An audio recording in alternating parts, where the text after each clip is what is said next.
kecil yang berada di perut kanan bagian bawah dan di ujung usus besar dan disebut sebagai appendix. Nah, walaupun kecil, dia itu bisa meradang. Ketika meradang akan merasakan sakit yang luar biasa. Nah, biasanya kondisi itu disebut sebagai appendicitis atau usus buntu.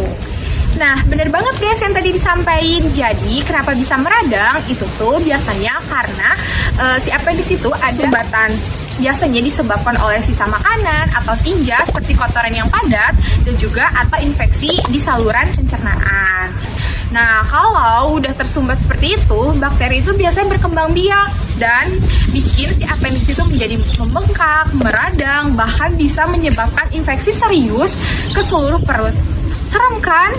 Dan ini nih gejala yang waspadai. Yang pertama ada nyeri perut bagian kanan bawah, mual dan muntah, demam ringan, perut terasa kembung atau sakit saat ditekan. Awalnya rasa sakit bisa muncul di sekitar pusar, lalu pindah ke kanan bawah. Kalau rasa sakitnya makin parah saat berjalan atau batuk atau ditekan, segera periksa ke dokter ya. Wah, jadi kalau gejalanya udah muncul gak boleh diremehin ya teman-teman.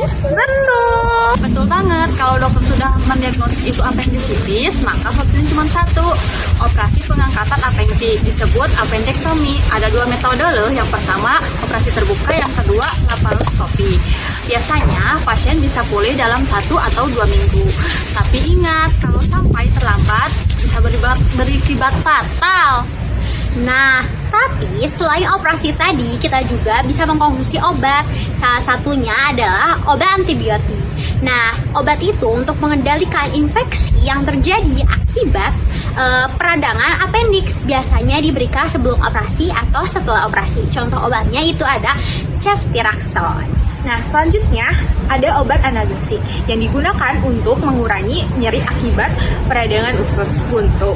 Contohnya yaitu ada paracetamol. Lalu ada obat antiemetik. Jadi biasanya kalau pasien merasa mual atau muntah, dokter bisa meresepkan obat anti mual muntah yaitu ondansetron.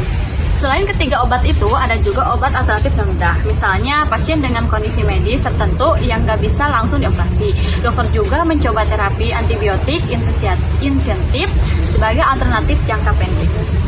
Nah, jadi teman-teman, tipsnya, jika kalian merasakan nyeri perut di sebelah kanan, jangan sampai kalian makan sembarangan atau minum obat sembarangan. Harus segera periksakan ke dokter. Nah, sekarang paham kan kalau usus buntu itu bukan penyakit yang bisa disepelekan. Jadi jangan sampai ditunggu membengkak atau sampai pecah baru kalian panik. Semakin cepat ditangani, semakin cepat sembuh. Sayangi tubuhmu, jangan tunda ke dokter.